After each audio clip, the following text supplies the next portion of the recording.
नमस्कार, मैं हूं सुरेश चौहान की और आप देख रहे हैं बिंदास बोल। बिंदास में हम आपके सामने लगातार दूसरे दिन मुद्दा लेकर आए हैं बांग्लादेशी घुसपैठियों का। मुद्दे का कारण है कि दिल्ली में एक सुशिक्षित उच्च शिक्षित डॉक्टर की, जो कि धर्म देखे बगैर, जाति पाति देखे बगैर लोगों का इलाज करके उनको ठीक करता था, एक भगवान का काम करता था, उसी की ही हत्या करने वाले बांग्लादेशी घुसपैठियों का नामो निशान हिंदुस्तान से मिटाना जरूरी है, क्योंकि ये संवैधानिक है, कानूनी है, नैतिक है और एक दूसरे देश की आबादी भारत में आकर जो रह रही है, इसका मानवता के नाम पर समर्थन करने वाले अब उनके आका यूरोपियन देशों को भी देख रहे हैं कि वहां तो कुछ कुछ हजार लोग ही एक एक देश में घुसे हैं, लेकिन अब वहां पर हाहाकार की स्थिति है, वहां की हेडलाइन से इसी से भरी है और मानवतावादी संगठनों ने भी उनके लिए खड़ा होने के बजाय अपने देश के साथ खड़े हैं। ऐसे में हिंदुस्तान में 8 करोड़, मैं बार बार 8 करोड़ इसलिए कह रहा हूं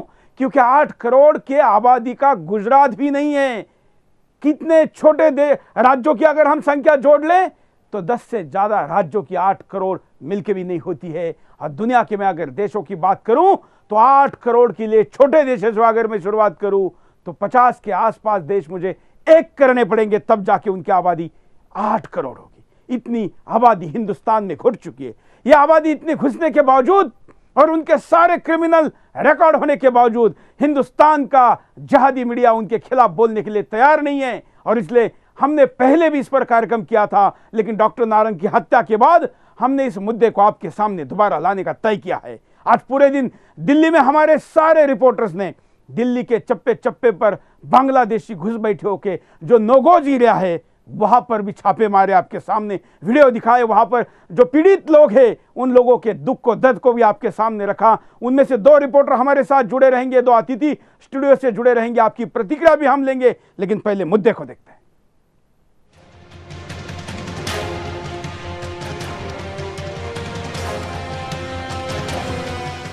राजधानी दिल्ली में सुदर्शन न्यूज की मुहिम रंग लाने लगी है। दिल्लीवासी अवैध बांग्लादेशियों के खिलाफ जागरूक होने लगे हैं। डॉक्टर नारंग को न्याय दिलाने के लिए लोग आगे आ रहे हैं, अपने घरों से निकलकर बांग्लादेशियों के अपराध का पर्दाफाश कर रहे हैं। दिल्ली पुलिस और दिल्ली सरकार के राज में ही क्या हो रहा है, और ये एक घटना नहीं है। मैं आपको बता दूं, ऐसी घटना रोहिणी के अंदर, हमारे सेक्टर 9 के अंदर भी हुई है। शालीमार बाग में मुझे पता चला है कि मेरी एक फ्रेंड के हस्बैंड ने केवल इतना सा कहा कि जरा अपनी आप रिक्शाएं जरा उधर कर लो, इस पर उसके साथ इतना अभद्र व्यवहार हुआ। इस प्रकार की घटनाएं इस दिल्ली सरकार के राज में बढ़ती जा रही है। सुदर्शन न्यूज की टीमें ग्राउंड जीरो से लोगों की बात प्रशासन और सत्ता तक पहुंचा रही है, लेकिन प्रशासन और सरकार एक कुंभकर्ण की नींद सोए हुए हैं। वोट बैंक नहीं है सर, सीधी सी बात है, वोट बैंक नहीं है। अभी यहाँ पर ना कोई विशेष धर्म का बंदा मरा होता ना, अभी केजरीवाल जी, राहुल गांधी जी यहाँ पे खड़े होते। जी हाँ, अब दिल्ली अवैध बांग्लादेशी घुसपैठियों से निजात चाहती है। सत्ताधारियों को याद रखना होगा, अब जनता को मूर्ख नहीं बनाया जा सकता। दिल्ली की जनता समझ गई है कौन अवैध बांग्लादेशियों को शह दे रहा है। ऐसे में सवाल उठ रहे हैं, क्या अवैध बांग्लादेशियों को दिल्ली में ऐसे ही नंगा नाच नाचने दिया जाएगा? आखिर क्यों अवैध बांग्लादेशियों पर प्रशासन चुप है? सरकारें कोई एक्शन क्यों नहीं ले रही? क्यों बांग्लादेशी दिल्ली में पैर जमाने में कामयाब हुए? कौन अवैध बांग्लादेशियों को पैर जमाने में मदद कर रहा है? कौन बांग्लादेशियों को अपराध करने के लिए उकसा रहा है? पिछले कुछ सालों से दिल्ली में बांग्लादेशियों की संख्या अचानक बढ़ गई है। आखिर अचानक इतने बांग्लादेशी क्यों दिल्ली में अपना अड्डा जमाने में कामयाब हुए? जब हम इसके तह तक गए तो पता चला विधानसभा चुनाव में अवैध बस्तियों का वोट आम आदमी पार्टी को मिला। आम आदमी पार्टी इन अवैध बांग्लादेशियों को अब दाना पानी दे रही है। मान मरवाने में आप आदमी का ही हाथ है, आम आदमी पार्टी के लोगों का हाथ है। उन्हीं की देखरेख में ये जितनी भी झुग्गियां ये जितनी भी रेडियां चल रही हैं, जितने भी ये ऐसे लोग हैं जो क्रिमिनल लोग हैं, वो सारे के सारे उन्हीं लोगों के पास हाजिरियां भरते हैं। ऐसे में सवाल उठ रहे हैं, क्या बांग्लादेशी घुसपैठी सत्ता की शय पर नंगा नाच नाच रहे हैं? यही नहीं, हमारी तहकीकात में सामने आया, पिछली कांग्रेस सरकारों में अवैध बांग्लादेशियों को फर्जी वोटर आई कार्ड मिले। इन वोटर आई कार्ड के जरिए अवैध बांग्लादेशियों ने चुनाव में अपनी ताकत दिखाई। ऐसे में ये बांग्लादेशी राजनीतिक रूप से काफी मजबूत हो गए हैं। नहीं, ये दिल्ली सरकार तो सिर्फ वोट लेना चाहती है जी। उन लोगों का समर्थन है कि आप जो मर्जी करिए, हमारे पास आइए, हम तुम्हें बचाएंगे भी, हम तुम्हारे आईडी कार्ड भी बनवाएंगे, वोटर लिस्ट भी बनवाएंगे। लेकिन आम हिंदुस्तानी आज अवैध बांग्लादेशियों से इतना खौफजदा है कि वो दिल्ली में अपना घर छोड़कर सुरक्षित जगह रहना चाहता है। यानी दिल्ली में आम हिंदुस्तानी को पलायन करने पर मजबूर होना पड़ रहा है, क्योंकि बांग्लादेशियों की बस्ती के आसपास अपराध अपनी चरम पर है। महिलाएं और बच्चियां घर से निकलने में डरती हैं। अश्लील हरकतें और महिलाओं के साथ बदतमीजी आए दिन करते हैं ये बांग्लादेशी, क्योंकि पुलिस इन पर कोई कार्रवाई नहीं करती। पुलिस भी खुद इन बस्तियों में जाने से डरती है। जब सुदर्शन न्यूज ने तहकीकात की तो दिल्ली में देखने को मिला यहाँ तो कई बांग्लादेश बन गए हैं। शब बारात पर इन बांग्लादेशियों का नंगा नाच तो हम पहले ही आपको दिखा चुके हैं। कैसे बाइकर्स पुलिस के साथ ही आम राहगीरों को लूटते और परेशान करते हैं। पुलिस मुख्य दर्शक बनी रहती है। ऐसे में अब समाज और समाज से जुड़े राष्ट्रवादी संगठनों को आगे आना होगा, अपनी रक्षा खुद करनी होगी, दिल्ली को बचाने का बीड़ा खुद उठाना होगा। अगर हमें राजधानी को बांग्लादेश बनने से बचाना है तो सभी को एक साथ होना होगा, नहीं तो वो दिन दूर नहीं जब कश्मीर और असम की तरह हम भगा दिए जाएंगे। तो ये आपको तय करना है, क्या आप खुद दिल्ली छोड़कर भागना चाहते हैं या फिर अवैध बांग्लादेशियों को भगाना चाहते हैं।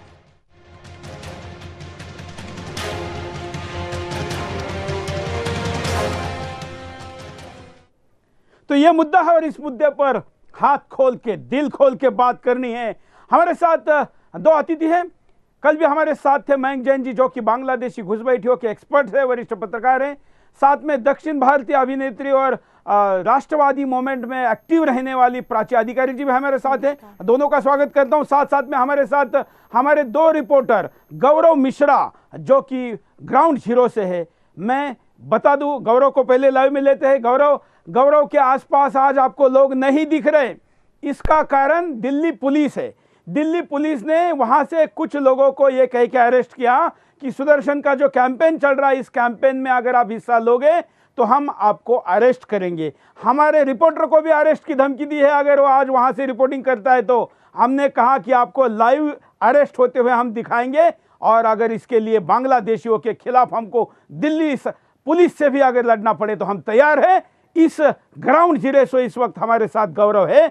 दूसरा हमारे साथ सागर भी है।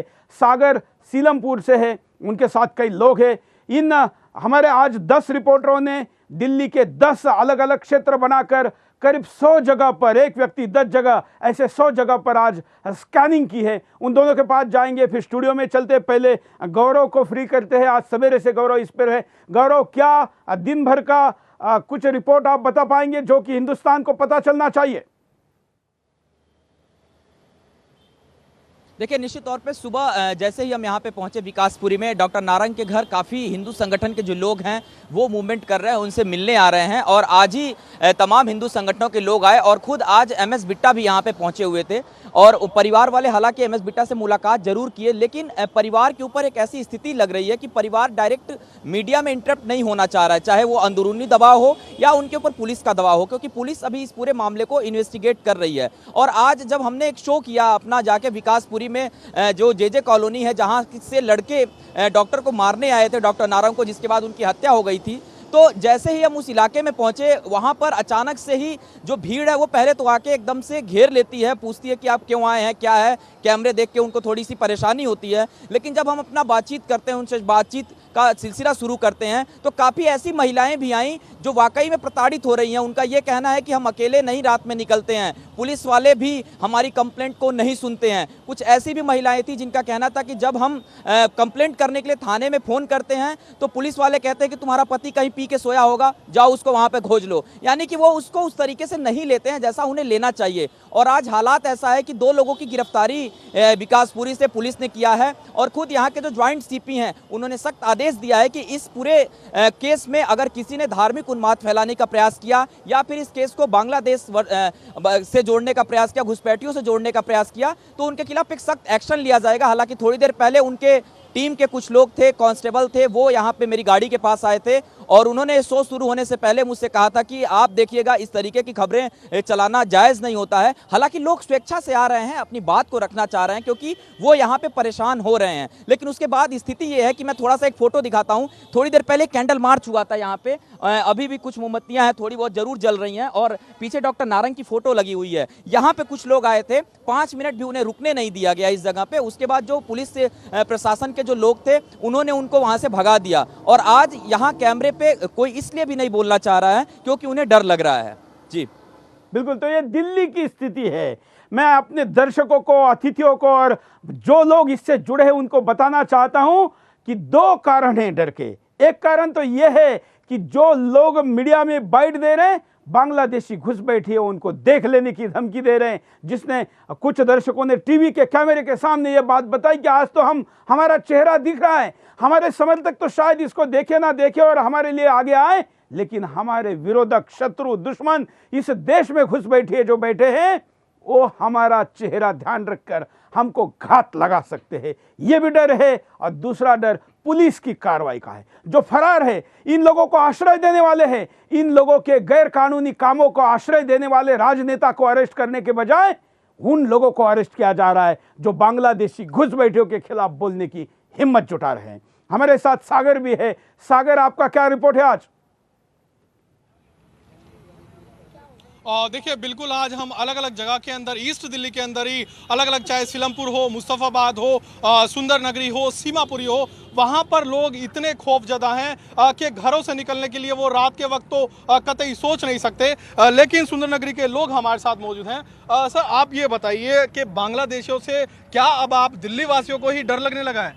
जहाँ पर हम खड़े हैं यहाँ से 50 कदम आगे चलेंगे तो यूपी स्टार्ट हो जाती है। भोपरा गांव है, इसमें करीब 1 लाख झुग्गियों में कबाड़ी का काम करते हैं। इतना भय है इनका कि रात को पूरी रात घूमते हैं और पूरी रात घूम के इनके अगर थैले को देखोगे तो उसमें ज़रूर कोई ना कोई चोरी का सामान मिलेगा। ताला तोड़ देते हैं बेधड़क होके, क्योंकि रिश्तेदारी इनकी सीधी सी, वहाँ तो मुलायम सिंह के यहाँ उनसे रिश्तेदारी है, यहाँ केजरीवाल से रिश्तेदारी है। वोटों के खातिर वो कुछ कहते नहीं है, इनको पूरी आज़ादी दे रखी है और सब चोरी में लगे हुए हैं। अगर कोई चोरी करते हुए इनको रोकता है तो सीधा चाकू निकालते हैं और सीधे चाकू घोंप देते हैं।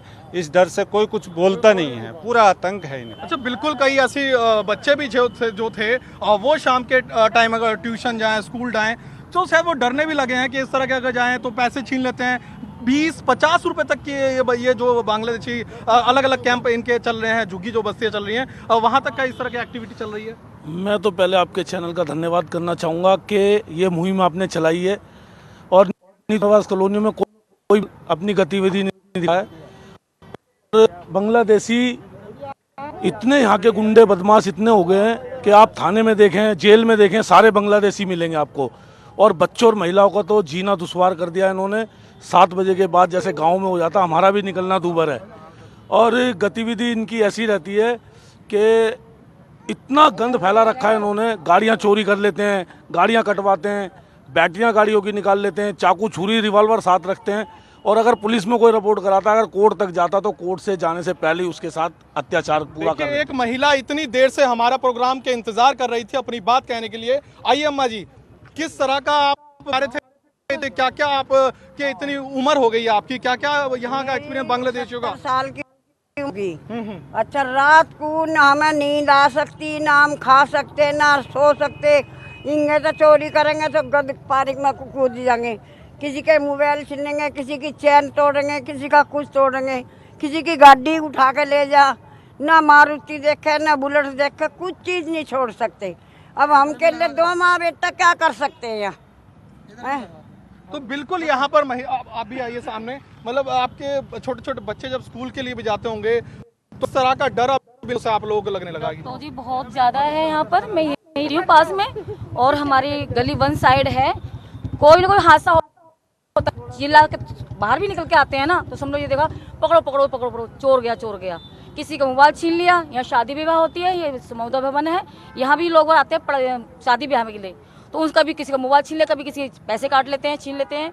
यहाँ तो जी इतना सागर, मैं आपके पास दोबारा आता हूँ। गौरव के उधर कोई कैंडल मार्च आया है, उसको भी दिखाते हैं, कुछ उन लोगों से भी बात करने का प्रयास करते हैं।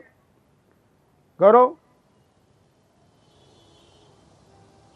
निश्चित तौर पे अब से थोड़ी देर पहले एक कैंडल मार्च यहाँ से गुजर रहा था। हालांकि मैं थोड़ा रोड के साइड में खड़ा हूँ, लेकिन आपको हाथों में कुछ मोमबत्तियां जलाए लोग गुजरते हुए दिखाई दे देंगे। वो अब से थोड़ी देर बाद हमारे कैमरे पे भी आएंगे, क्योंकि ये सोसाइटी के लोग हैं। और ये सोसाइटी के लोग आज ये कैंडल मार्च इसलिए कर रहे हैं क्योंकि डॉक्टर नारंग की आत्मा को शांति मिले, और ये उनके घर के सामने से कैंडल मार्च कर रहे हैं। जहाँ मैं खड़ा हूँ उनके घर के बाहर, वहाँ से ये कैंडल मार्च निकाल रहे हैं। इनके साथ में पुलिस प्रशासन के लोग भी हैं। और अगर संख्या की बात करेंगे तो हम आपके पास दोबारा आते हैं। मयंक जी के पास चलते हैं। मयंक जी, दोनों जगह की रिपोर्टिंग देखने के बाद तो मुझे याद आ रहा है वो वाकया जब मैं पनून कश्मीर के कार्यक्रम में दिल्ली में पिछले दिनों गया था, और बुजुर्ग जो कश्मीरी हिंदू थे जिनको वहां से निकालने के पहले क्या हालात बनाए गए थे, वो सारी स्थिति यहां दिख रही है।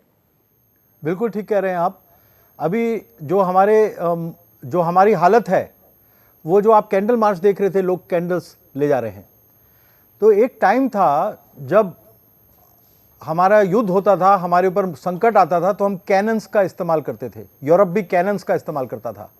अब ब्रसेल्स में जब वो टेररिस्ट अटैक हुआ तो वो भी कैंडल्स ही जलाते हैं बस, हम भी कैंडल्स ही जलाते हैं बस। तो हम लोग कैनन्स से कैंडल्स पर आ चुके हैं। ये जो बात है वो पूरी हमारे एटीट्यूड को समराइज करती है। अब ये जो बता रहे थे कि पुलिस उन्हीं लोगों पर एक्शन लेने को तैयार है जो कि बता रहे हैं घुसपैठियों के विषय में, जो घुसपैठियों की जानकारी दे रहे हैं, उनको वो अरेस्ट करने को तैयार है। तो मुझे डैनियल पाइप्स का एक आर्टिकल, जो डैनियल पाइप्स एक सिक्योरिटी एक्सपर्ट है अमेरिकन, और उन्होंने एक टर्म जो हम लोग नो गो एरियाज बोलते हैं, ये टर्म डैनियल पाइप्स का टर्म है। तो उन्होंने लिखा एक आर्टिकल, उसमें उन्होंने बताया कि स्टीवन इमर्सन नाम का फॉक्स का एक पत्रकार था, उसने ये रिपोर्ट किया कि फ्रांस, ब्रिटेन, स्वीडन और जर्मनी में जगह जगह पर नो गो एरियाज बन चुके हैं और वहां पर शरिया के कोर्ट्स हैं, वहां पर मुस्लिम डेंसिटी बड़ी हाई है। और पुलिस जी, मैं आपके पास दोबारा आता हूं क्योंकि वहां कैंडल मार्च वाले लोग कैमरे के सामने आए हैं, पुलिस के धमकी के बावजूद लोगों ने साहस किया है, मैं उनको प्रणाम करता हूं। गौरव के पास चलते। गौरव, फिलहाल देखिए कैंडल मार्च एक निकाला गया है, जो कुछ लोग हैं ये सामने आपको दिखाई देंगे तस्वीरें में। आपसे जानना चाहूंगा, जिस तरीके से आज आप हाथों में कैंडल लेके निकले हैं, एक डॉक्टर को राजधानी दिल्ली के अंदर इस तरीके से पीट के मार दिया जाएगा, क्या? देखो जी, जो हुआ है ये बहुत ही गलत हुआ है और हम इसको, जब तक इनको इंसाफ नहीं मिलेगा, जब तक हम ये लड़ाई लड़ते रहेंगे और कैंडल मार्च निकालते रहेंगे। काफी लोग हैं यहाँ, मैं उनसे बातचीत भी करने का प्रयास करूंगा। एक छोटा सा बच्चा है, इसने कैंडल मार्च लिया। आप ये कैंडल मार्च क्यों कर रहे हो, बताओगे? क्योंकि इंसाफ दिलवाना चाहते हैं हम। ये कैंडल मार्च क्यों कर रहे हो आप? क्योंकि डॉक्टर उनको इंसाफ दिलाना चाहते हैं। किसको इंसाफ दिलाना चाहते हैं? डॉक्टर नारंग को। बिल्कुल, एक छोटा बच्चा है और कुछ महिलाएं हैं यहाँ, सोसाइटी की जो महिलाएं हैं वो भी यहाँ पे मौजूद हैं, उनके हाथों में कैंडल है और वो आज ये कैंडल मार्च निकाल रहे हैं डॉक्टर नारंग की आत्मा की शांति के लिए। तो उनसे मैं बातचीत करता हूं कुछ लोगों से। आज आप लोग जो ये कैंडल मार्च निकाल रहे हैं, ये एक तो सोसाइटी की तरफ से आप लोग निकाल रहे हैं, क्या मैसेज देना चाहते हैं इस मोमबत्ती के माध्यम से जलाते? चाहता हूं कि आज अरविंद केजरीवाल जी कहाँ गए, जब एक दलित छात्र को हैदराबाद में वो देखने के लिए जा सकते हैं, मिलने के लिए जा सकते हैं, तो आज वो कहाँ चले गए? आज जो यहाँ पर ये अशांति का जो काम हुआ है, इसमें साफ साफ दिल्ली सरकार जिम्मेवार है। आज जो इस सोसाइटी में ये संदेश देना चाहते हैं कि छोटी छोटी बातों पर जो झगड़ा हो रहा है, ये झगड़ा सब बंद करें। एक मासूम, बिल्कुल कुछ महिलाएं हैं, मैं उनसे बातचीत करने का प्रयास करता हूं। ये जो डॉक्टर के साथ, डॉक्टर नारंग के साथ जो हुआ, इसे किस तरीके से आप देख रहे हैं? राजधानी में सुरक्षा का दावा किया जाता है दिल्ली सरकार की तरफ से। बिल्कुल, ये बहुत ही शर्मनाक है। सभी विकासपुरी जैसी पॉश एरिया में अगर इस तरह की घटना, वो भी एक पढ़े लिखे सभ्य नागरिक है, उनकी गलती क्या थी? मुझे लगता है केवल यही कि उन्होंने उन बच्चों को जो एक हुड़दंग की बातें वहाँ पर हो हल्ला कर रहे थे, उनको रोकने के लिए एक बहुत ही सभ्य, क्योंकि डॉक्टर थे, उनसे हम क्या अपेक्षा आपकी हो सकती है सभ्य समाज की? तो एक ऐसे सभ्य नागरिक के लिए अगर इस तरीके का बर्ताव कुछ विषय लोगों के द्वारा अगर किया जाता है, तो मुझे लगता है ये बहुत ही ज़्यादा चिंता का विषय है। और आज ये जो कैंडल मार्च हमने एक सांकेतिक निकाला है, ये इसीलिए निकाला है कि जो बाकी लोग हैं, क्योंकि पड़ोसी अगर उस समय शायद जागृत थोड़े से भी। चीज और बात यहाँ पे सामने 2 दिन से मैं रिपोर्ट कर रहा हूँ, काफी महिलाएं यहाँ पे कहती है कि हमें डर लगता है रात में बाहर निकलने में, कुछ ऐसी स्थितियाँ भी? हाँ जी, बिल्कुल ऐसी स्थिति है। यहाँ पे चेन स्नैचिंग का प्रॉब्लम रहता है, इप टीजिंग का प्रॉब्लम भी है। रात को 8 बजे आप निकल नहीं सकते हो, पुलिस को इन्फॉर्म करते हैं, वो लोग पकड़ते जरूर है, उसके बाद छोड़ भी देते हैं। स्कूल जाने वाली कोई लड़की भी है क्या जो स्कूल कॉलेज जाते हो आप? आप आगे आ जाओ, आपसे भी बात कर। ये जब आप रात में आते हो, आप कैसा महसूस करते हो, खास करके अगर विकासपुरी के अंदर आप घूम रहे हो? आप अगर इस रोड से सीधा सीधा जाएंगे तो आप बिल्कुल भी सेफ नहीं है। पीछे से लड़के कमेंट पास करते हैं, आप उनको अगर टॉलरेट करोगे तो आपके लिए बहुत प्रॉब्लम हो जाएगी। दिल्ली पीसीआर की गाड़ी होती है, आप शिकायत नहीं करते? कोई भी नहीं होता, कभी भी नहीं होता, कोई नहीं होता। और पुलिस वालों को अगर आप फोन भी करेंगे तो वो इतनी देर में आएंगे कि उसके अलावा 4-5 लोग आएंगे नहीं, उसके बाद सिर्फ फोन आएंगे, आपके पास कुछ भी नहीं होंगे। क्या वाकई में लगता है कि दिल्ली में दिल्ली सरकार महिला सुरक्षा को लेकर के काम कर? नहीं, लड़के 8 बजे के बाद बाहर नहीं निकल सकते क्योंकि बहुत प्रॉब्लम होती है, और बाहर लड़के छेड़ते हैं लड़कियों को, लड़कियां कुछ नहीं कर सकते क्योंकि वो लड़की है। आपसे जानना एक बार मैं ये कहना चाहता हूँ कि जो भी आप घटना हुई है, सबको विदित है कि इस कारण से हुई है, कैसे हुई है। एक छोटी सी बात के ऊपर ये जघन्य अपराध सिर्फ मात्र कुछ मिनट के अंदर हो गया। पुलिस को उन्होंने फ़ोन किया, सूचित किया, उसके बावजूद पुलिस इधर उधर घूमती रही।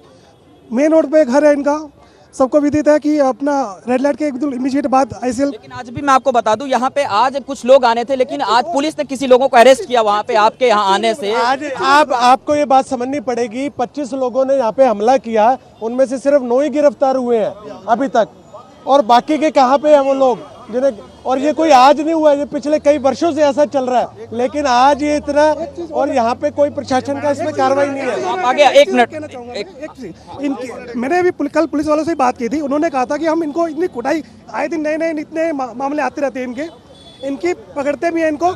महिला, आपकी बात आ रहा हूँ, आप बताइए एक महिला होने के नाते कितनी सुरक्षित है विकासपुरी? यहाँ पे पहली बात तो पुलिस, हमारी पुलिस स्टेशन है, बिल्कुल प्लेग्राउंड है, police are good for nothing. और सही दूसरी बात मैं ये पूछना चाहती हूँ आपसे कि ये चीज़ यहीं तक खत्म कर देंगे कि अभी इसको कुछ इसमें कार्रवाई भी करेंगे कि ऐसे हम लोग 4 दिन घूमेंगे उसके बाद ये कहानी ठंडी पड़ जाए? इसमें सीरियसली कोई एक्शन ले तो हमको लगे कि कुछ हुआ है काम, नहीं तो हर कोई कहता है बता देना हम उनके साथ हैं, कोई कुछ कह रहा है, हमें ये नहीं सुनना है। अगर हम लोग आए आगे और इसको जड़ से खत्म करना है, हम नहीं चाहते इसको आगे। और एक सवाल है, सुदर्शन न्यूज अपने तरफ से 2 दिन से 3 दिन से लगातार पहल कर रहा है। आज जब मैं आपके ही विकासपुरी में एक शो कर रहा था, वहां से आपके ही लोगों को पुलिस ने अरेस्ट किया है और अभी भी थाने में रखा हुआ है, यानी एक डर बनाने का प्रयास किया जा रहा है। ये तो इन लोग, यहाँ पे सबसे बड़ी बात है, यहाँ के जो पॉलिटिशियंस है दे आर नंबर 1। पुलिस तो बिल्कुल ही मैं उसकी सपोर्ट नहीं करती हूँ। यहाँ पे जो कुछ भी है हम पब्लिक ही हैं। हमारी गली में कोई गुंडा आने, यहाँ पे चेन स्नैचर आता है, हम गली वाले उसको धुलाई करके उसको भगा देते हैं। पुलिस वाले का खुद का वर्ड होता है, यार तू गलत गली में फंस गया। ये पुलिस वाले का वर्ड है। हम लोगों को खुद ही आगे आना पड़ा। आज ये हालात हो गए कि हम लोग को सड़कों पे उतरना पड़ा है। अगर प्रशासन हमारा इतना सख्त होता कि ये लोग आके दिन दहाड़े रात को इतने इकट्ठे घर के अंदर घुस के मार गए हैं, तो प्रशासन क्या कर रहा है? धुलाई करके खत्म कर देंगे। अगर सुनिए, अगर आप लोग कुछ नहीं करे ना, अगर ये पुलिस या कुछ प्रशासन रिकॉर्ड करके ले लीजिए, बाद में हम अन्य कार्यक्रम में इनको दिखाएंगे। उन लोगों के हौसले की दाद देनी पड़ेगी। मैंने कार्यक्रम के ओपनिंग में ही कहा था कि पुलिस वहां पर एक आदमी को भी आने नहीं दे रही, लेकिन लोग कैंडल मार्च भी क्यों ना हो, लेकिन इतनी बड़ी संख्या में लेकर आए। उनकी भाषा बोली से आप ये निश्चित तौर पर समझ जाएंगे कि शिक्षित है, उच्च शिक्षित है, अच्छे घरों से है, और फिर भी कितने डर है। वो जानते हैं कि अगर आज नहीं लड़ेंगे तो कल विकासपुरी छोड़नी पड़ेगी। हमारे साथ सागर भी जुड़े हैं, गौरव भी इन लोगों की सारी प्रतिक्रिया लेंगे। चैनल पर हम इसको लगातार भी दिखाएंगे, लेकिन मयंक जी थोड़ी देर पहले अपनी बात को रख रहे थे। यूरोप के एक रिपोर्ट को मयंक जी आप कोट कर रहे थे। हाँ, मैं डैनियल पाइप्स को कोट कर रहा था, जिन्होंने बताया कि फ्रांस, ब्रिटेन, स्वीडन और जर्मनी में किस तरह के नो गो एरियाज हैं। ऐसा स्टीवन इमर्सन, एक फॉक्स न्यूज़ का पत्रकार था, उसने बताया, और उसने बताया कि किस तरह से शरिया का कानून वहाँ पे लागू है। अल्कोहल और पोर्क नहीं मिलता, सबको हलाल का मीट ही खाना पड़ेगा। वहाँ पर पुलिस नहीं जा सकती अंदर। वहाँ पर एक separate country with in a country बन गया, लेकिन उसको कुछ ही दिनों के बाद अपोलोजाइज करना पड़ा, और उसने कहा I made a terrible mistake. उसको ऐसा अपोलोजाइज करना पड़ा, इतना प्रेशर उसके ऊपर आया। तो ये जो सवाल है यहाँ पर भी कैसा आता है हम देख रहे हैं। हाँ, तो और ये जो जिस तरह का प्रेशर, कई अधिकारी सुदर्शन में फोन करके कह रहे हैं कि एक भी चैनल इसको ये एंगल नहीं दे रहा है, आप क्यों दे रहे हैं? इससे भी खतरनाक बात मैं आपको बताता हूं, इंग्लैंड की रॉथरहैम में, जो कि एक नोगो एरिया है इंग्लैंड का, वहां पर 1997 और 2013 के बीच में 1400 नॉन मुस्लिम गर्ल्स के साथ दुराचार हुआ। 1400 नॉन मुस्लिम गर्ल्स के साथ दुराचार हुआ। उसको चाइल्ड सेक्स स्कैंडल आप सर्च करेंगे गूगल में तो आपको मिल जाएगा, रॉथरहैम का, इंग्लैंड का। और उनके ऊपर क्या क्या हुआ? Abduction, rape, gang rape, trafficking, prostitution, torture. उनके जो फादर्स उनको जब बचाने जाते थे लड़कियों को, तो उनके फादर्स को अरेस्ट कर लिया जाता था, और वो लड़कियों पे ही चार्जेस लगा दिए जाते थे कि ये पीस को ब्रीच कर रहे हैं, या इन्होंने जो है अल्कोहल ज्यादा पी ली, उनको वो लोग पिला रहे थे अल्कोहल, और उनके साथ दुराचार हो रहा था। मैं दर्शकों को बता दूं कि आज हमने ये समस्या की स्थिति तो आपके सामने रखी है। जब हम इसको कंपेयर करें यूरोप के साथ, मयंक जी जो आपके सामने मुद्दा रख रहे उसका कारण ये है कि ये बात कश्मीर से लेके यूरोप तक और दिल्ली से लेके देश के किसी भी कोने में अगर हम जाएंगे तो सब जगह ऐसी ही हो रही है। प्राची अधिकारी के पास चलते हैं। प्राची, आप दक्षिण भारत में फिल्मों में काम करती है, दक्षिण भारत में ज़्यादा रहना होता है, वहाँ पर क्या इन लोगों का दंगा नाच है? जी, स्थिति इतनी ख़राब हो चुकी है कि एक आम आदमी, या कि मैं कहूँ कि मैं भारत की नागरिक हूँ और मुझे कोई पैन कार्ड लेना हो, इतना नाम होने के बाद भी, तो मुझे 14 दिन से 15 दिन का वेट करना पड़ेगा। लेकिन अगर कोई बांग्लादेशी है या पाकिस्तानी है या कुछ विशेष समुदाय का है तो उसे लेने में सिर्फ 24 घंटे लगेंगे या फिर 48 आवर्स। तो ये स्थिति है। लाके देगा जी, स्लीपिंग सेल्स भी हैं उनके लिए। और हमने ऐसा भी देखा है कि वो आपका स्टैंडर्ड या आप कैसे हैं ये नहीं देखते। अगर वो सामने पड़ गया, मान लीजिए आपकी कार के सामने आ गया और आपने कहा भैया ये क्या है, क्या बदतमीजी, थोड़ा हटिए, तू कौन है, इस तरह की लैंग्वेज ये लोग यूज़ करते हैं लड़कियों के लिए। कभी कभी पीछे लग जाते हैं। इवन बांग्लादेश, सीरिया से भी आते हैं और ये मॉल्स में लड़कियों का पीछा करते हैं। और ये मेरे साथ खुद हो चुका है, इसलिए मैं औरों की क्या बात करूँ, खुद की बात करी है मैंने। तो दूसरी बात यह है कि जैसे आप उत्तराखंड का भी मुद्दा ले लीजिए, उत्तराखंड में भी अगर आप लोकल मोबाइल रिपेयर की शॉप देखें तो उसमें भी धीरे धीरे अब तब्दीली आ रही है। जो वहाँ पर पहले पहाड़ी लोग होते थे उनकी जगह आज किसी समुदाय विशेष के आदमी ने ले ली है। वहां पर अलग अलग दुकानें हो गई हैं, प्रॉपर्टीज खरीदी जा रही कारण है वो मैं आपको बता दूं प्राची, मैं दर्शकों को भी अपडेट कर दूं, खास करके हमारी जो माता भगिनियां देश भर की अपना मोबाइल प्रीपेड रिचार्ज करने के लिए जब ऐसे दुकानों पर जाती है तो नंबर दे देती है। तो एक डाटा कलेक्शन के लिए वो सेंटर्स कुछ लोगों ने तय करके लव जिहाद के बढ़ावे के लिए खोले हैं। वहाँ मोबाइल के रिचार्ज के मुनाफे से ज्यादा ये वाला मुनाफा होता है, इसलिए अपना पर्सनल नंबर शेयर करने के पहले लोगों ने इस पर ध्यान देना चाहिए। हम यहाँ पर रुकते छोटे से ब्रेक के लिए, ब्रेक के बाद दोबारा आएंगे बिंदास बोलचाल।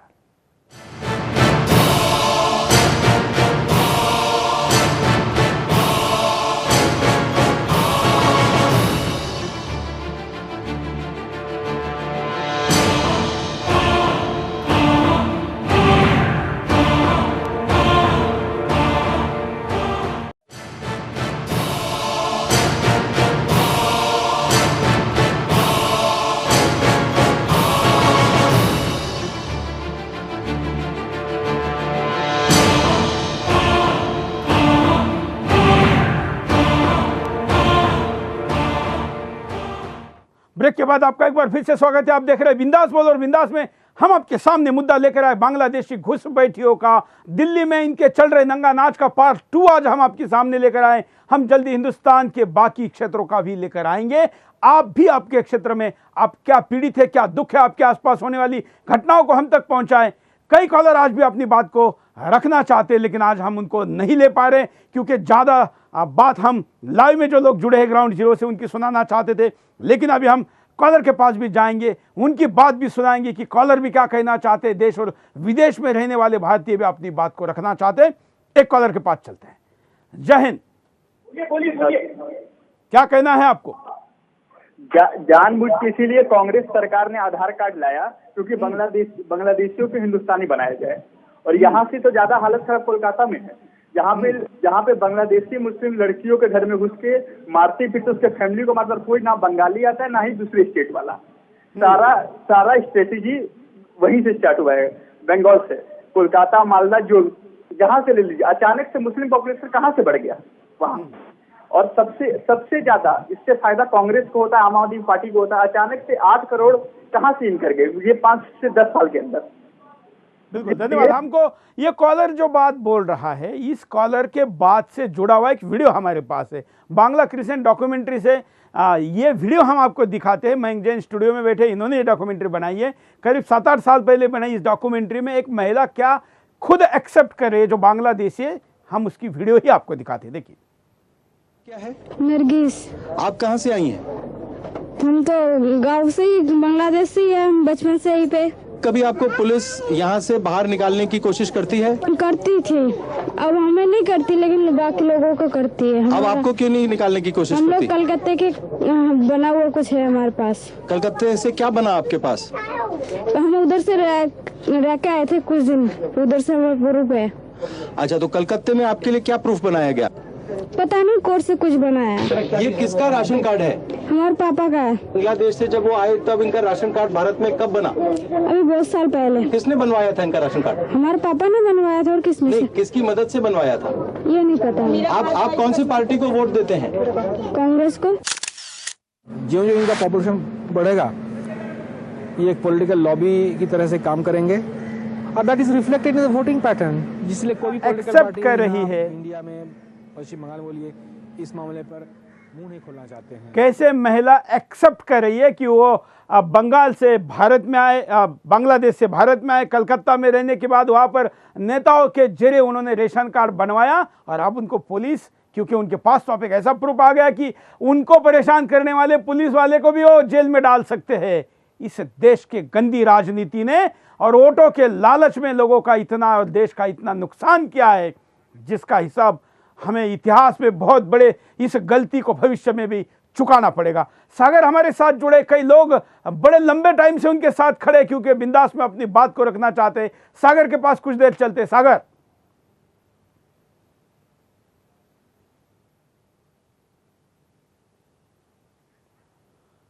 चलिए, शायद सागर से अभी संपर्क ठीक से नहीं हो पाया, हम सागर के पास दोबारा जाएंगे। इस वीडियो पर बात करते हैं। मयंक जी, ये हालात और बिगड़े हैं। आपने जो इतने साल पहले डॉक्यूमेंट्री बनाई थी, क्या इस वीडियो से संबंधित आप अपडेट देना चाहेंगे देश की जनता को?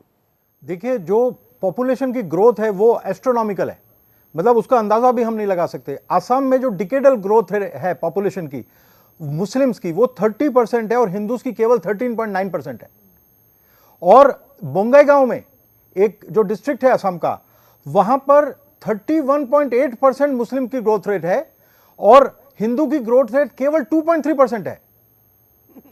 आप ये देखिए, ये कोई नॉर्मल पॉपुलेशन की ग्रोथ से नहीं हो सकता, ये इन्फिल्ट्रेशन से हो रहा है, ये इसमें कोई दो राय नहीं है। दिल्ली की डाटा देता हूं, पिछले 50 साल में दिल्ली में मुस्लिम्स की जो पॉपुलेशन है वो 16.24 टाइम्स हो गई, 16 गुना से ज्यादा हो गई 50 साल में। और जो ओवरऑल इंडिया का अगर हम देखें, सारे इंडिया का देखें, तो जो मुस्लिम पॉपुलेशन है पिछले 50 साल में 3.67 टाइम्स बढ़ी है 50 साल में, और जो हिंदू की पॉपुलेशन है वो केवल 2.75 टाइम्स बढ़ी है। तो उनका जो एक तो बच्चे ज्यादा पैदा करते हैं, प्लस इन्फिल्ट्रेशन हो रहा है, इसकी वजह से ये हमको डाटा दिख रहा है। लेकिन आप उलट देखिए बांग्लादेश में क्या हो रहा है। बांग्लादेश में जो पॉपुलेशन थी जिस वक्त आजादी मिली थी हमको, तो उस वक्त बांग्लादेश में जो हिंदूज की पॉपुलेशन थी 1951 में, तो वो 22% थी, और आज जो है वो 8% से कम हिंदू वहां बचे। तो यहां पर मुस्लिम जो पाकिस्तान है वहां पर 1% मुस्लिम बचे हैं, जबकि आजादी के टाइम पे वहां पर 1% हिंदू बचे हैं पाकिस्तान में, जबकि आजादी के टाइम पर वहां पर 10% हिंदू थे। तो आप देख रहे हैं कि पाकिस्तान, इंडिया और बांग्लादेश तीनों जगह पर हिंदू की पॉपुलेशन नीचे जा रही है और मुस्लिम्स की पॉपुलेशन तेजी से बढ़ रही। तो ये जो है ये बहुत ही खतरनाक बात है। बिल्कुल, प्राची आप कुछ कहना चाहें? क्योंकि देखिए, ये बाहर का तो इन्फिल्ट्रेशन हो ही रहा है और ये यहाँ पर रहने वाले मुसलमानों की मदद से हो रहा है, बिना उनकी मदद से नहीं होता है। अगर आप हैदराबाद का एग्जाम्पल ले तो कौन मदद कर रहा है उनकी?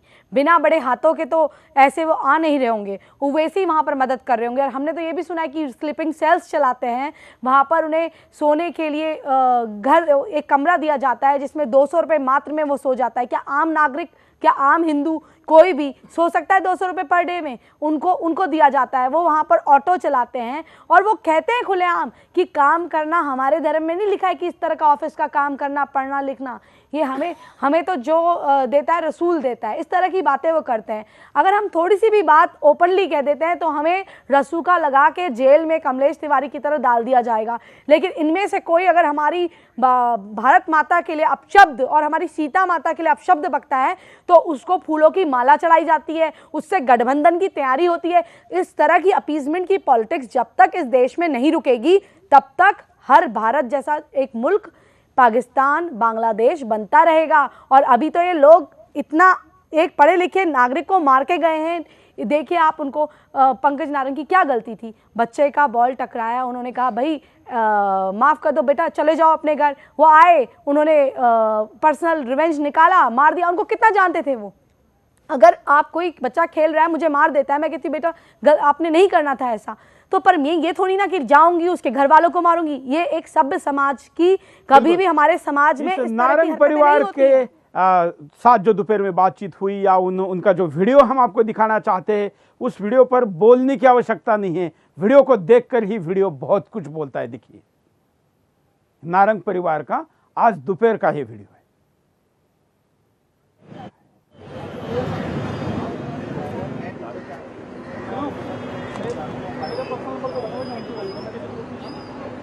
चलिए हम वीडियो आपको दोबारा दिखाते हैं। नारंग परिवार का तकनीकी कारणों से इस वक्त हम आपको नहीं दिखा पा रहे। हमारे साथ कई कॉलर जुड़े, उनके पास चलते हैं। जय हिंद सर। सर जो दिल्ली सरकार है ना, वो दिल्ली सरकार जितना वो बोल रही थी कि भाई हम कच्ची बस्तियों को नया बना देंगे, उसी तरह गरीब के घरों को, जैसे हमारे भारत में ही रहने वाले या दिल्ली में ही रहने वाले उसको लोगों की कोई सुनवाई नहीं की जाती है। जो उधर से आए हैं कच्ची बस्ती को उल्टा हटाना चाहिए, उसको बसाने का काम कर रही है गवर्नमेंट, और हिंदुओं की कोई समस्या पर कोई ध्यान नहीं दे रही है। अभी देखे ना, मैं भी एक राजस्थान से हूँ सर। मैं बाहर जैसे कर्नाटक में सर्विस कर रहा हूँ, या राशन कार्ड या वोटिंग कार्ड बनाना है तो 200, 300, 500 रुपए देने पर भी नहीं बनता है, और उस उल्टा जो हमारा आइडेंटिटी कार्ड है, प्रूफ, वो पूछा जाता है, लेकिन वहां से कोई नहीं पूछते हैं।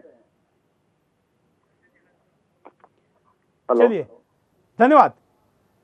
एक ये लोग जहाँ रहते हैं वहाँ पर मदरसे चलाते हैं, उनमें भी क्या करते हैं? मतलब हम केवल बात यहाँ पर आकर रहने की नहीं है, क्राइम की, और उस क्राइम के द्वारा एक लंबी श्रृंखला तैयार करने की है। ये एक और वीडियो आपके सामने। कौन सा मदरसा है ये? मदरसा फैजुल उलूम हातिशाला। क्या आपको मालूम है काफिर क्या होता है? जी, काफिर होता है जो अल्लाह को ना माने और इनकार कर दे, और अल्लाह के रसूल को ना माने वो भी इनकार कर दे, और कुरान शरीफ को नहीं पढ़े उसको भी इनकार कर दे कि हम नहीं पढ़ते, हम नहीं मानते एक खुदा को, उसको काफिर कहते हैं। तुम्हारा नाम की? मोहम्मद शेख शाहीन। কাফির কাদের বলে? যারা আল্লাহর কথা মানে না এবং নবীর আদেশ মতো চলে না। আরে আল্লাহর কথা শুনে চলে, নবীর আদেশ মানে, আর কারা নবীর আদেশ মানে না, আল্লাহর কথা শুনে চলে না, কারা সেটা একটু বুঝিয়ে বলো। যারা মুসলমান তারা আল্লাহর কথা শুনে আর নবীদের কথা শুনে, আর যারা কাফের তারা আল্লাহর কথা মানে না, তারা শয়তানের কথা শুনে। काफिर तो जो धर्म को नहीं मानता है मुसलमान से, तो वादा खिलाफ करता है, वही तो काफिर है। काफिर को क्या सजा देनी चाहिए? काफिर की सजा अल्लाह ने, खुदा ने खुद मुतय्यन की है कि वह हमेशा हमेशा के लिए जहन्नम में रहेगा, हमेशा हमेशा के लिए उसे जहन्नम में रहेगा, और वो आग में जलेगा। सांप बिच्छू भी डसेंगे, जिससे कुरान शरीफ या हदीस पाक से ये बातें साबित होती हैं कि वो हमेशा हमेशा जहन्नम में रहेगा, और जहन्नम बहुत बुरा ठिकाना है, वहाँ आग है, सांप बिच्छू है, और तरह तरह के अजाब हैं, बहुत तरह के सजाएं हैं उसमें, वो हमेशा हमेशा जंग ही रहेगा। छोटे छोटे बच्चों के दिमाग में गैर मुसलमानों के खिलाफ कट्टरपंथी विचार डाले जाते हैं। टास्क फोर्स ने आगाह किया कि इसके भविष्य में भयंकर परिणाम सामने आ सकते हैं। জিহাদ মানে কি? জিহাদ মানে যুদ্ধ করা। কি রকম যুদ্ধ? কাদের সঙ্গে যুদ্ধ? কাফিরদের সঙ্গে, নবীজিদের দল, মুসলমানদের দল সঙ্গে। जिहाद तो युद्ध है, घोषणा युद्ध है, तो संग्राम है। देखा कि ये वीडियो मयंक जी के पास चलते। मयंक जी, इस वीडियो पर थोड़ा सा आप और विश्लेषण चाहेंगे? देखिए, ये हम लोग गए थे दिल्ली से लेकर बांग्लादेश बॉर्डर तक, और एक जो मदरसा है जो दाढ़ी टोपी वाला है, वो तो दिल्ली पुलिस हेडक्वार्टर से 1 किलोमीटर दूर पे। हाँ, दिल्ली पुलिस हेडक्वार्टर के बिल्कुल पास में, ITO ब्रिज के नीचे। तो यहाँ पर हिंदी में बोल रहे थे ये बात, और वहां पर बंगला में बोल रहे थे बांग्लादेश बॉर्डर पर, लेकिन बात सब जगह एक ही सिखाई जा रही थी। इनके अंदर कूट कूट कर नफरत काफिरों के लिए डाली जा रही थी। बिलीविंग सिस्टम आपका क्या है? आप मानते हैं कि नहीं इस्लाम में? अगर आप इस्लाम को नहीं मानते, आप उनके रिलीजियस टेक्स्ट को नहीं मानते, उनकी बिलीफ सिस्टम को नहीं मानते, तो आप काफिर हैं। और पहले आपको इन्विटेशन दिया जाएगा कि आप आइए, उसको दीन की दावत कहते हैं, आपको दावत दी जाएगी। आप अगर स्वीकार नहीं करते हैं तो फिर जिहाद का ऐलान किया जाएगा। तो ये जो जिहाद की डेफिनेशन केवल यही है और कोई नहीं है। उसमें जो अपोलॉजिस्ट हैं वो बोलेंगे नहीं साहब, ये जिहाद जो है हम अंदर के मैल को साफ करने के लिए जिहाद करते हैं। अरे भैया, आप अगर अपने अंदर का मैल साफ करें तो हमको क्या प्रॉब्लम है? आप रोज ऐसा जिहाद करिए, हर वक्त करिए। मैल साफ करने में डॉक्टर नारंग की हत्या का क्या संबंध है, ये भी जरूर पूछना चाहिए। कॉलर के पास चलते हैं। जय हिंद। हेलो बोलिए। सुरेश चौहान के। हाँ बोलिए। जय हिंद। जय मैंने हिंद। पहले भी यह कहा था, मुसलमानों के वोट का अधिकार छीन लेना चाहिए, वरना एक दिन ऐसा आएगा कि हिंदुस्तान में हिंदुओं को ढूंढना भारी पड़ेगा। जी मैं श्वेता बेटा बात कर, यही कहना था। धन्यवाद। मयंक जी, ये बात पहले भी उठी है कि ये बाला साहब ठाकरे इस मांग को कई बार कर चुके हैं और वोट की बात निकली है तो जरा उस पर विश्लेषण कर लेते हैं कि रतन टाटा का भी वोट किसी पॉलिटिशियन के लिए, रतन टाटा और कोई बांग्लादेशी घुसपैठिया वोटर होगा, इन दोनों की एक वैल्यू है, क्योंकि इन दोनों का वोट का वैल्यू एक है और उसको रतन टाटा वोट दे या बांग्लादेशी वोट दे तो भी एक ही फायदा होने वाला है, ना दे तो एक ही नुकसान होने वाला है। तो रतन टाटा को कन्विंस करने के बजाय वो इसको राशन कार्ड बना के देगा और सालों साल उसको अपना वोटर बना के रखेगा। ये वाला बांग्लादेशी घुसपैठिए जो डाउटफुल लोग हैं उनके मतदाता अधिकार को छीना जाए, इस दिशा में भी कुछ होने की आवश्यकता नहीं है।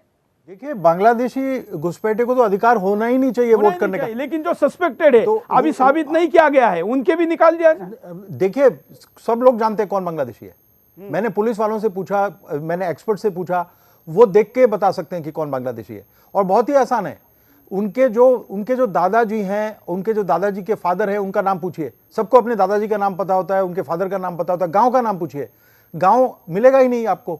उनके रेवेन्यू रिकॉर्ड्स होते हैं गांव के, उसमें एकदम पता चल जाएगा। तो कम से कम आप बांग्लादेशी घुसपैठियों को नहीं निकालना चाहते तो कम से कम आप सर्वे तो करिए, सर्वे करके कम से कम आइडेंटिफाई तो करिए। और अगर सरकार नहीं कर रही है तो कम से कम हमारे स्वयंसेवी संगठन तो करें। हम लोग अपने इलाके के लोगों के कम से कम 100 लोगों का तो करिए, 100 लोगों से शुरू करिए और उनका फादर का नाम, दादाजी का नाम, कौन से गांव का उन्होंने बता रखा है और वहां जाकर चेक करें। और अगर वो गलत है तो उसको चैलेंज करें। ऐसे आपने 100-200 लोगों का करना शुरू कर दिया। ऐसा किया भी था महाराष्ट्र में, जब भाजपा शिवसेना की सरकार पिछले बार में थी तब उन्होंने पूरी ट्रेन भर के उनको भेज दिया था, लेकिन बंगाल में जाने के बाद वहां की सरकार ने उसको बांग्लादेश भेजने के बजाय अपने पार्टी के दूसरे राज्यों में भेज दिया, अपने राज्यों में बिठा दिया या दूसरी वापस जाने वाली ट्रेन से फिर मुंबई भेज दिया। हाँ, तो ये देखिए ना कि एक तो पॉलिटिकल कमिटमेंट होना चाहिए, हमारी ऑर्गेनाइजेशंस के अंदर कमिटमेंट होना चाहिए। और पहले उनकी गलती नहीं है, हम लोग तो उनको हलवा पूरी खिला रहे हैं तो वो रह रहे हैं यहाँ पर। हम लोग उनका सामान खरीद रहे हैं, हम उनको नौकरियां दे रहे हैं, हम उनको इज्जत दे रहे हैं, हम उनको सब कुछ उनके लिए कर रहे हैं, तो वो इसलिए रह रहे हैं। उनकी क्या गलती है? गलती हमारी है। हम उनको अगर हम बॉयकॉट कर दें उनका, हम उनके साथ रहना बंद कर दें, हम उनको उनके छोटी सी लालच में मैं इस देश के तमाम भारतवासियों को कहना चाहता हूं कि बांग्लादेशियों को बायकॉट करना चाहिए। यह संवैधानिक बात मैं कह रहा हूं, इसमें कोई गैर संवैधानिक बात नहीं है। बांग्लादेशी गैर कानूनी तरीके से घुसकर इस देश में रह रहे जो घुसपैठिए हैं, वो अगर 10-20 रुपए दिहाड़ी कम लेते हैं तो हमारे यहाँ के कॉन्ट्रैक्टर या घर में काम करवाने वाले लोग उनको ले लेते हैं और उससे आप उसको हिंदुस्तान में एस्टैब्लिश करने का मौका देते हैं, जिस कारण वो अपनी जड़ों को यहाँ पर मजबूत करता है। वो ड्राइवर हो, गाड़ी सफाई का, घर सफाई करने वाला हो या तमाम वो सारे काम करने वाला हो जो दिहाड़ी पर भी होते हैं, उस समय आपको लालच में नहीं आना चाहिए। उनके ठेले भी अगर कहीं पर लगे तो वहाँ से सामान नहीं खरीदना चाहिए। ये अगर हम इकोनॉमिकल बाइकॉट अगर हम करेंगे तो निश्चित तौर पर एक बड़ा असर होगा। एक कॉलर हमारे साथ जुड़ी है, अपनी बात को कहना चाहती है, उनके पास चलते हैं। जय हिंद, बोलिए। जय हिंद सुरेश जी, मैं ये कह रही थी कि जिस तरह असम या वेस्ट बंगाल में ऑयल रिफाइनरी बंद हो गई थी 15-20 साल से, वहाँ बांग्लादेशियों ने कब्जा कर लिया था और उसे SIT या कोई भी हमारी जांच एजेंसी ने स्टार्ट नहीं की थी जासूसी की, और उन्हें बांग्लादेशियों को बाहर निकाला था, फिर वहाँ के लोकल हिंदुस्तानियों को काम दिया है। तो इस सबसे दिल्ली में क्यों नहीं पॉसिबल है? गवर्नमेंट ने ही कराया हुआ ना ये काम भी। बिल्कुल, लेकिन दिल्ली में इसलिए नहीं हो सकता क्योंकि दिल्ली में इन लोगों को पॉकेट्स वाइज बिठाया गया है। दिल्ली में जितनी विधानसभा की सीटें हैं, इसके पीछे बड़ा पॉलिटिकल गेम होता है कि बांग्लादेशी घुसपैठिए का एश्योर्ड वोट है कुछ पार्टियों के लिए, पहले कांग्रेस के लिए था, अब आम आदमी पार्टी के लिए है। ये लोग या उत्तर प्रदेश में जाए तो समाजवादी के लिए है, हर राज्य में इनके लिए कोई ना कोई पॉलिटिकल आका मिल जाता है, तो इनको उस अनुपात में अलग अलग कॉन्स्टिट्यूंसियों में बिठाया जाता है। झुग्गी जैसे दक्षिण दिल्ली में जाएंगे तो सारे पॉश कॉलोनी है, तो पॉश कॉलोनी के साथ एक आपको इनलीगल कॉलोनी बिठाई जाएगी, वहां पर इन लोगों को गैर कानूनी तरीके से सेटल किया जाएगा, उनको वोटर बनाया जाएगा और उन वोटरों को एक पार्टी के फेवर में सालों साल उपयोग में लाया जाएगा। आप कितना भी अच्छा काम करिए, इन वोटों को खरीद कर इनके लॉयल्टी के आधार पर आप किसी भी राज्य का राजनीति का काम कर सकते, आपके पार्टी कभी हार नहीं सकती। इतना प्लान इन लोगों को हाथ में लेकर किया है। 8 करोड़ लोग, आप समझ सकते हैं कि 8 करोड़ लोग हाथों में अगर है तो उनको हाथ में लेकर आप किसी राज्य की क्या देश की भी सत्ता पा सकते हैं। भारत की 60 से ज्यादा कॉन्स्टिट्यूंसी पर बांग्लादेशी घुसपैठिए तय करते हैं कि वहां से सांसद कौन बनेगा। तो आप सोचिए अगले आने वाले दिनों में अगर हम चुप बैठे रहे तो प्रधानमंत्री कौन बनेगा, यह भी तय करने का अधिकार बांग्लादेशी घुसपैठियों के पास होगा। यह सब कुछ आसाम में और पूर्वोत्तर के राज्यों में हो रहा है, वहां के लोग रो रहे हैं, लेकिन अब स्थिति हाथ से निकल चुकी है। आपके हाथ से स्थिति निकलने के पहले आपको जागने का आह्वान हम करते हैं। कॉलर के पास चलते हैं। जय हिंद। सबसे पहले भारत माता की जय। सर मेरा नाम विशाल त्यागी है, मैं रहने वाला गाजियाबाद दवाना का रहने वाला हूँ। सर मेरा ये था कि कैंडल मार्च निकालने से कुछ नहीं होने वाला है। इन बांग्लादेशियों को खरीदने के लिए सबसे पहले तो आम जनता को एकजुट होना पड़ेगा और जो जितने भी डॉक्टर हैं इन सबको हड़ताल करनी चाहिए कि जब तक ये बांग्लादेशी नहीं खरीदोगे इंडिया से, जब तक हम किसी का ट्रीटमेंट नहीं करेंगे यहाँ से। और रही बात इसकी कांग्रेस और इसकी आम आदमी पार्टी की, तो ये लोग तो वोट के लिए कुछ भी करने को तैयार हैं। लोग तो इसको सिर्फ कांग्रेस और इसको आम आदमी पार्टी को सिर्फ वोट से मतलब है। मैं तो सिर्फ इतना चाहता हूँ।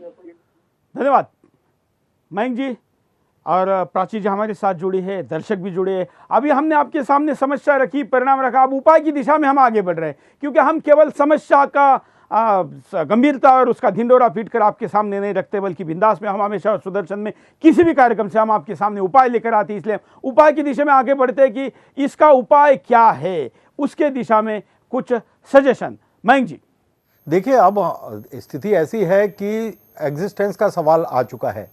आज सुब्रमण्यम स्वामी जी का एक ट्वीट था, उससे मुझे लगा कि उन्होंने वार्निंग दी है कि शायद एक सिविल वॉर हो सकती है।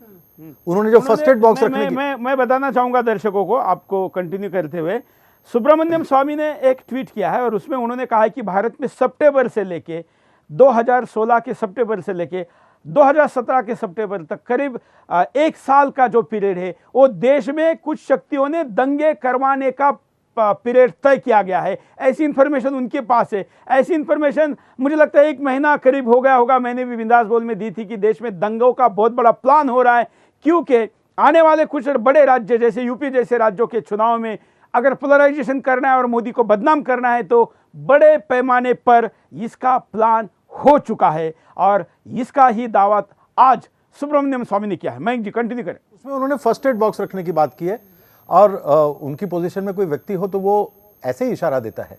देखिए, फर्स्ट एड बॉक्स सामने वाले के पास होना चाहिए। हमारे पास कम से कम सेल्फ डिफेंस के लिए कम से कम ऑथराइज्ड लाइसेंस्ड वेपन्स तो रखें। कुछ भी नहीं तो एक जो संविधान जितना अधिकार देता है उतना तो हम कर ही सकते हैं। कम से कम लाइसेंस के लिए अप्लाई तो करें। कम से कम राइफल क्लब्स तो खुलवाएं, राइफल क्लब्स में प्रैक्टिस तो करें, राइफल क्लब्स में बंदूक चलाना तो सीखें, मार्शल आर्ट्स सीखें। अब जो लोग बेचारे इकट्ठा हुए हैं कैंडल लाइट की मार्च कर रहे हैं, काश वो लोग पहले इकट्ठा हुए थे। काश वो लोग जैसे इनका ही आपने ही ये बात हम लोग कर रहे थे ब्रेक में, तो अगर ये लोग इकट्ठा होके चलते तो आज ये नौबत नहीं आती। और उनको अगर ट्रेनिंग दी जाए मार्शल आर्ट्स की और वो रोज मिले इन इलाकों में जहां पेट्रोलिंग, ये बिल्कुल बांग्लादेश बॉर्डर जैसा इलाका है जहां वो रह रहे हैं।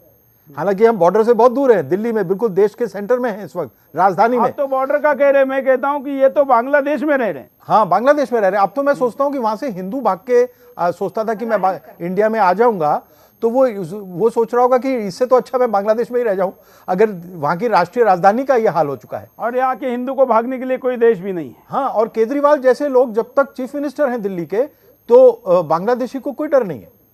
और लेकिन तो हाँ, क्योंकि उसका वोट बैंक है और जितना ये कार्यक्रम हम कर रहे हैं तो उसका वोट बैंक और पक्का हो जाएगा। उसके वोट बैंक को पता चलेगा कि देखिए इतनी जोर से चिल्ला रहे हैं लोग हमारे खिलाफ और ये केजरीवाल है जो हमारी रक्षा करता है। तो ये बांग्लादेशी वोट बैंक उसका मजबूत हो रहा है। लेकिन हमारा जो बाकी वोट बैंक है, कम से कम उसको ये समझ आए, जो कि ये सब्सिडी के लिए केजरीवाल ने लालच दिया कि मैं तुमको ये फ्री दे दूंगा, तो हमारे अच्छे खासे लोग जो अच्छे परिवारों के हैं वो सब फ्री के चक्कर में चले गए इसके पास। इसने कहा मैं 15 लाख सीसीटीवी कैमरा दे दूंगा। तो हम लोगों के इतने रूटलेस हो चुके हैं कि हमको कोई भी बेवकूफ बना सकता है। अगर हमारी जड़ें मजबूत होती, हम रोज गायत्री मंत्र का जाप कर रहे होते, हम तुलसी की पूजा कर रहे होते, हम गौ की पूजा कर रहे होते, तो कोई हमको बेवकूफ बना सकता था? हमारे अंदर कुछ तो तेज आता। तो केजरीवाल जो है वो हमको बेवकूफ बना जाता है। और जो बाकी वोटर्स हैं वो मेडिवल पीरियड में जी रहे हैं, उनकी स्ट्रेंथ जो है वो 1527 वाली स्ट्रेंथ है, और हम जो हैं हम 2016 में जी रहे हैं। और कल क्या होगा हम नहीं जानते, क्योंकि शाम को रोज शराब पीनी है, डिस्को में जाना है, तो हमारी जिंदगी वहीं तक सीमित है। तो पता नहीं कल जो होगा देखी जाएगी। जो नशा करता है उसको क्या फिक्र है, और अय्याशी करता है उसको क्या फिक्र है। तो ये हाल हो चुका है। तो हमें सजा मिल रही है। हम जो गलत कर, जो हमारा एटीट्यूड जो है, हम लोग समाज के प्रति जो हमारे निगलिजेंसी रही, ये उसकी सजा हमको मिल रही है। प्राची जी के पास चलते। प्राची जी, आप जिस इंडस्ट्री से आती है वहाँ पेज 3 जो सब कुछ चलता है, क्या वो लोग ये घटना या बांग्लादेशी समस्या के बारे में जानते भी हैं? जी, मैं तो इतना कहना चाहूंगी, खैर मैं पार्टीज अटेंड नहीं करती, मैं अपने काम से काम रखती हूँ। मैं उस इंडस्ट्री के बारे में बात कर रहा हूँ कि क्या वो लोग कम से कम इस समस्या को जानते भी हैं? जी, जानते तो सब हैं, लेकिन बोलेंगे तो कहीं खान साहब नाराज ना हो जाएं, कुछ खान की मूवी ना मिले, ऐसा हो सकता है। क्योंकि देखिए, हम जैसे लोगों के लिए ये एक पैशन है एक्टिंग, लेकिन देश सर्वप्रिय है। अगर इस भारत भूमि में कुछ होता है और अधर्म का नंगा नाच खेला जाता है और मेरे भाई पंकज नारंग जैसे सभ्य व्यक्ति मारे जाते हैं, तो हर बहन को, हर बेटी को दुख होगा कि कल उसका भाई या उसका बेटा या उसका पति ना मारा जाए, किसी का सुहाग ना उजड़ा जाए। चंद चीप गली मोहल्ले के ये झुग्गी झोपड़ियों के लड़के आके अनपढ़ उनको मार के चले जाएंगे। एक डॉक्टर को कल किसी साइंटिस्ट की हत्या कर देंगे, कल किसी कमिश्नर की हत्या कर देंगे। इनकी हिम्मत देखिए आप, एक पढ़े लिखे डॉक्टर को ये मार के चले जाते हैं। झुग्गी झोपड़ी और इलीगल बस्तियों में रहने वाले जो हमारे देश के नागरिक भी नहीं है, ये लोग, ये है कौन? इन्हें हमारे देश में अधिकार किसने दिया है रहने का? ये जो आज कैंडल मार्च निकाल रहे हैं लोग, मैं इनसे पूछना चाहती हूँ, कहाँ थे आप लोग जब वो चिल्ला रहे थे, जब उनको रौदा जा रहा था? कहाँ थे आप लोग? तो ये सब बहुत गलत हो रहा है, और ये इसलिए हो रहा है कि आपस में एकजुटता नहीं है और आपस में मिलकर नहीं रहते। आप किसी मुसलमान के यहाँ चले जाइए, वलीमे में लोग बैठे होते हैं। आप दुश्मन से सीखिए, जो आपको मार रहे हैं उनसे सीखिए कि वो वहाँ पर जाता है, बिरयानी बनाता है, सबको खिलाता है, और जो कमाने वाला व्यक्ति होता है और पूछता है कि फला तुम्हारे पिता कैसे हैं, तुम्हारे वालिद कैसे हैं, वो कहता है उनकी तबीयत खराब है, ये लो 500 रुपये, और वो मदद करते हैं। अगर मेरे पास पैसे हैं, क्या मैं किसी हिंदू की मदद नहीं कर सकती हूँ? मुझे सब्सिडी नहीं चाहिए, मुझे केजरीवाल का ना फ्री का बिजली ना फ्री का पानी, मुझे इस देश में चाहिए मोदी अडवाणी, क्योंकि मुझे पता है कि अगर हिंदू का कोई भला कर सकता है या इस देश को विकास की ओर, ना केवल हिंदू लेकिन अन्य संप्रदाय लाइक जरा बांग्लादेशियों पर कुछ करने के लिए कहिए, क्योंकि चुनाव में बात करने के बजाय सत्ता में आने के बाद भी कुछ करके दिखाना जरूरी है। जी, केजरीवाल जी अब कहाँ हैं? दलित, वो अगर मान लीजिए ऐसे ही केसीआर यहाँ आते, वहाँ के तेलंगाना के मुख्यमंत्री यहाँ आ जाते, यहाँ किसी डॉक्टर की हत्या हुई थी, डॉक्टर मर गए थे, यहाँ पर कोई दलित डॉक्टर थे, ओबीसी डॉक्टर, वो मर गए थे और लोग ठंड से मर रहे थे। केजरीवाल उस वक्त वहाँ क्या कर रहे थे? वो मुख्यमंत्री वहाँ के हैं या यहाँ के? केजरीवाल पे बहुत बात कर लिया। अब हम उपाय की दिशा में जब जा रहे कार्यक्रम के अंतिम में, मैं आप दोनों का आभारी हूँ, आपने समय निकाला। हमें राजनीति से ऊपर उठकर भी इस विषय को मेरे से, खुद से, अपने से जोड़कर देखना होगा कि इस पूरे समस्या का एक कारण मैं भी हूँ। क्या मैं इतना जागरूक हूं कि कहीं मेरे जाने अनजाने में या मेरे छोटे से स्वार्थ के कारण मैं बांग्लादेशी घुसपैठियों को, इस देश के दुश्मनों को हमारे देश के अंदर और मजबूत तो नहीं कर रहा हूं? क्या मैं ऐसे राजनीतिक दल के साथ हूं कि जो ऐसे लोगों को केवल इशारा देती है, करती कुछ नहीं, या ऐसे लोगों के साथ हूं जो इनका राजनीतिक उपयोग कर कर मेरा नुकसान कर रही है?